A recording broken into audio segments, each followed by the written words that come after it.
no place to go, right?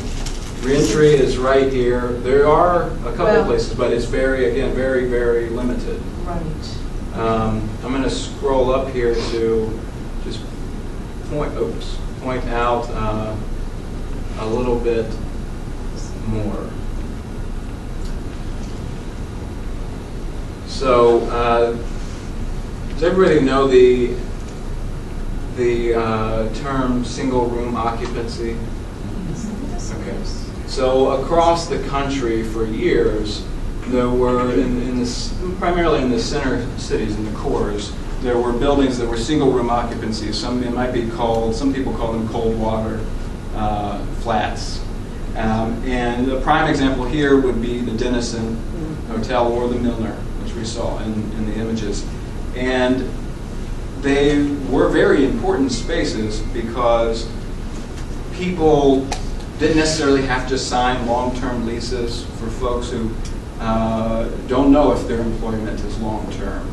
And in situations like that, and also they're more efficient because people share bathrooms and share those sorts of living spaces that have their own sleeping area. And across the country, there's been a push over the last 3 decades to eliminate SROs almost completely. And in our city, in our business district where we sit now, there practically is no more SRO housing left. And I say practically because there might be a few buildings here and there with a handful of apartments above them. But the most recent loss was the Denison Hotel. And in that situation, I think it highlights the need for us to look deeper. In that situation, the building was purchased by model management to be renovated and operated by themselves in Talbert House. And the major mistake that they made was, and this is a repeated mistake, even by people with good intentions, is they emptied the building without talking to residents and before they had their funding in line to do anything with the building. In addition to the fact that even their original plan would have depleted the number of units in the building. And so, in the end, everybody got pushed out. And we hear about people get relocated and all this sort of stuff. I was there when the last person was taken out, and he was taken out in handcuffs because he had severe mental health issues, and nobody had cared enough to see that he was okay. And in fact, it wasn't just handcuffs. The police barged into his apartment and took him from his bed and took him out in handcuffs. So that is most recent example of major SRO loss. That was 105 units too, by the way. And it's now owned by the Joseph Auto Group, right? It will not be affordable housing in the future. And then one more piece to highlight. This is a little bit out of necessarily our area, but it's important. You see here convent and monastery, and you see it's allowed in quite a few places by condition and by right. What's important about this is, again, theoretically, if you live in a convent or a monastery, you have some religious persuasion. And this is saying, well, some people can live here, but if you have a religious persuasion, you can live there, and you can't live here. And so again, that relies on a definition that includes a description of the people. And so we have, along with others, been in meetings with the planning department of the city to say to them, you better not move forward with this. And they undoubtedly have a lot of pressure on them to move forward with something like this, because politicians and developers and whomever across the city would love to see this sort of zoning code. But we have been very clear that if this happens, they will be sued, and they will lose, because it is a breach of federal law. One more just important piece. Some of you may have heard the term inclusionary zoning. Inclusionary zoning. And in fact, when the city completed its Plan Cincinnati, the big comprehensive plan a couple of years ago, it specifically said we should, in the next draft of the zoning code, create inclusionary zoning. And what that means is our zoning code for years has been used to exclude people, to make it difficult to develop affordable housing, to make it hard to make it happen. And inclusionary zoning would instead say, no, we believe that we need affordable housing, and so we're going to make it possible. It also typically is attached to new ways of locally funding the creation of affordable housing with local dollars. And so far, the planning department is told us in our most recent meeting, the timing isn't right. We can't do it now. The real estate economy won't support it. The timing isn't right.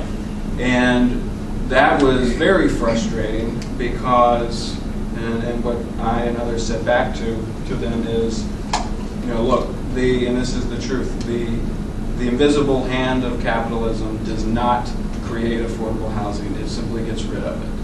And so the timing financially will never be right. The timing from real estate will never be right. And the fact is that we are unable to be patient because we need the housing like years ago. And so we cannot be patient. They must include it. They must take action. And in case you didn't know, some of you were probably at our memorial. Every year we honor folks who passed away because of homelessness. Last year, the names that we had, and there's no formal collection system, it's just what we do.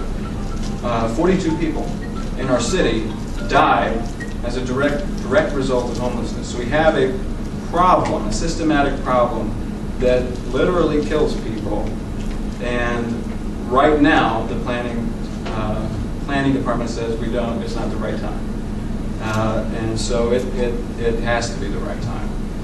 In addition to that, I want to talk a little bit about families with children.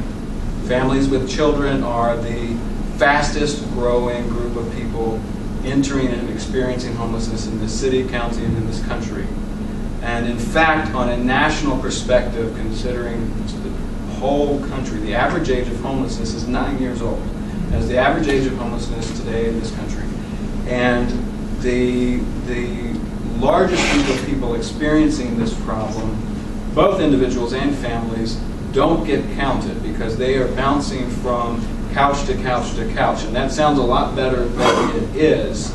It is the idea that as you lose your home, whether it be through foreclosure or eviction, all of us would first call mom, dad, some family member and say, can I and the kids stay on the couch for a week or two?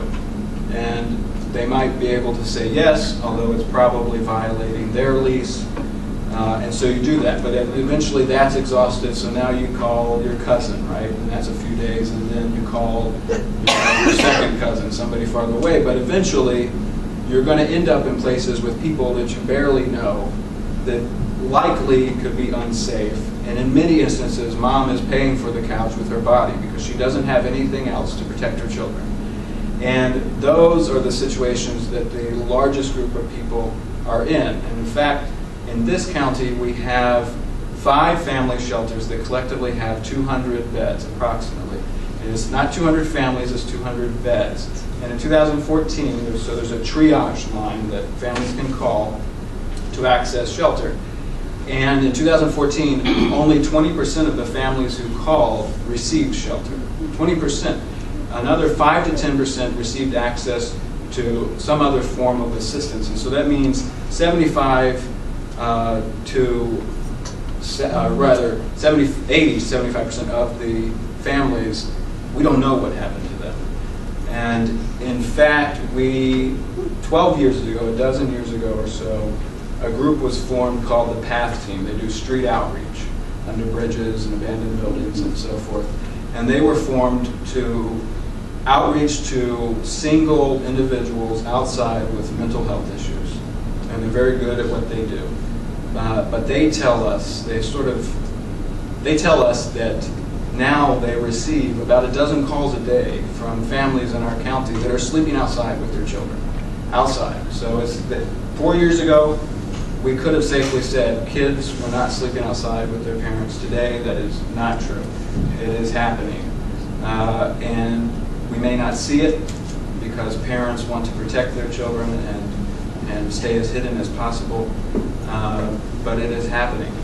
And to the point where they've been having sort of existential conversations amongst themselves about, well, what is our mission now? What are we to do now? So that is the state of affairs in our city. And I want to highlight, I mentioned ways of funding affordable housing here locally, and I want to give you some insight into what that means. So some of you may be surprised to know that our city government virtually puts no city dollars into affordable housing, none. And so we see news articles where it says city council votes to $13 million here and $5 million there. And the press really often does a bad job of explaining, because it's complicated, explaining how the funding works. The fact is that nearly every time you've read that in history, those are state and federal dollars. Those are pass-through dollars. They are dollars that have to go to affordable housing or have to go to shelter. In those instances, it's not city council deciding to send city dollars, and it's not city council deciding, well, we're going to do the right thing and send it here. No, they really don't have much of an option. And those dollars over the past 35 years, and definitely the last decade, have been cut repeatedly to the point where our member organizations, which is about half of them that receive funding through HUD, through Housing and Urban Development of the federal government, every